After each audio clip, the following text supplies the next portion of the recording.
ભગવાને કીધું કઈ વાંધો નહીં, આવો આપણે રાસ રમીએ. અને ભગવાન એની સાથે રાસ રહીમાં. અરે રાસ રહીમાં બ્રહ્મા આવીને જોવા લાગ્યા કે જો તો કોઈની સ્ત્રીઓ સાથે રમાય એટલે ભગવાને તરત જ એ આખી રાસ મંડળીની અંદર કૃષ્ણ કૃષ્ણ કૃષ્ણ દેખાય. કોઈ ગોપીઓ દેખાતી જ નહોતી હો. અને થોડીક વાર થાય ને તો ગોપી ગોપી ગોપી જ દેખાય. અરે કૃષ્ણ પુરુષ દેખાય જ નહીં હો. આવી ભગવાન એક ગોપી એક કાન એવી લીલા ભગવાને કરી. અને ગોપી જેમ કેતી જાય ને એમ ભગવાન એની સાથે રમવા લાગ્યા હો. ગોપી એમ કહી, એ કનૈયા મારી સાથે આવી રીતના ઠુમકો મારતો, અને કનૈયો એની સાથે એવી રીતના ઠુમકો મારે. અરે કનૈયા મારી સાથે આવી રીતના દાંડીએ રમતો, અને કનૈયો એની સાથે એવી રીતના દાંડીએ રમે. એટલે તરત જ ગોપીના મનમાં વિચાર આવ્યો, જો તો ખરા આ ગોપી ઓળખી ગઈ કે આ ભગવાન છે. આજ જો તો ખરા અખિલ બ્રહ્માંડનો માલિક આપણે નચાવીએ. એમ નાચે.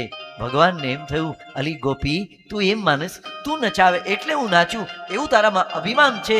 એટલે ભગવાન રાધાજીને લઈ અદૃશ્ય થઈ ગયા. રાધાજીને લઈને જતા હતા, હાથ ખેંચીને લઈને જતા હતા. ત્યારે રસ્તામાં રાધાજીએ કીધું, હું થાકી ગઈ. થાકી ગઈ તો આપણે થોડોક આરામ કરીએ, પોરો ખાય. અરે તું કઈ સમજતો જ નથી. કનૈયાને કહ્યું, તું કઈ સમજતો જ નથી. કનૈયાએ કીધું, શું કહેવા માંગે છે રાધા? એ કે મને તાર ખંભા ઉપર બેસાડ દે. ભગવાન નીચે નહીં માં રાધાજીને ખંભા ઉપર બેસાડ્યા.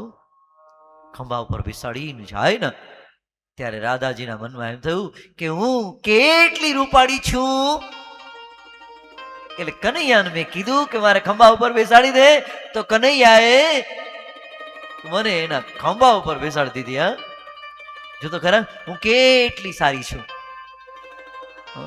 આવો વિચાર કરતા હતા ત્યારે ભગવાનને એમ થયું, અલી રાધા મને તારો ભાર નથી લાગતો. હા, તારો ભાર નથી લાગતો રાધા, પણ તારા ઉપર અભિમાન રૂપી ભમરો બેઠો ને એનો મને ભાર લાગે છે. એટલે શું કર્યું ખબર?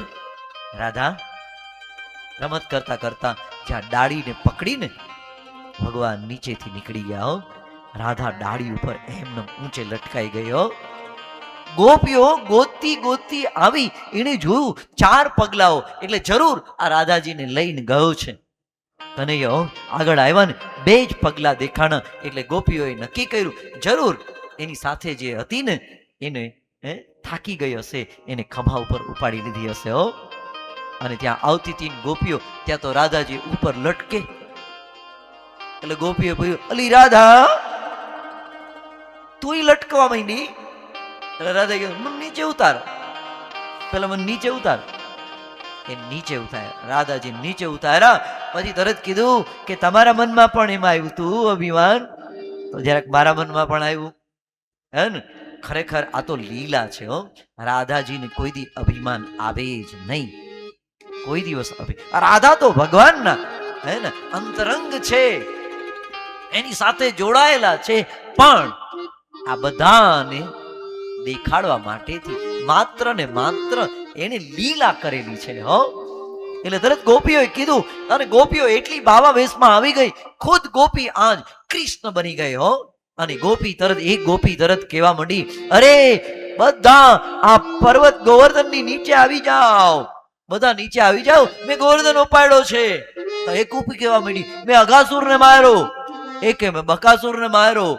અને આવી બધી ભગવાનની જેટલી બાળ લીલાઓ હતી ને એ ગોપીઓ કરવા લાગી. ખુદ કૃષ્ણ બની ગઈ. કૃષ્ણ કૃષ્ણ કૃષ્ણ કરતા કરતા ખુદ કૃષ્ણ બની ગઈ. પણ ધ્યાન રાખજો, કૃષ્ણ બનવામાં મજા નથી. હે ને, કૃષ્ણ બનવામાં મજા નથી. તો ફરી પાછી ગોપીમાં ભાવમાં આવી ગઈ. ગોપી ભાવમાં આવી અને પછી ભગવાનને યાદ કરવા લાગી. અને ભગવાનની સ્તુતિ કરવા લાગી. રાધાજીને કહેવા લાગી, ભગવાન ક્યાં મળશે? ભગવાન જ્યાં ખોવાણા હોય ને ત્યાં મળે.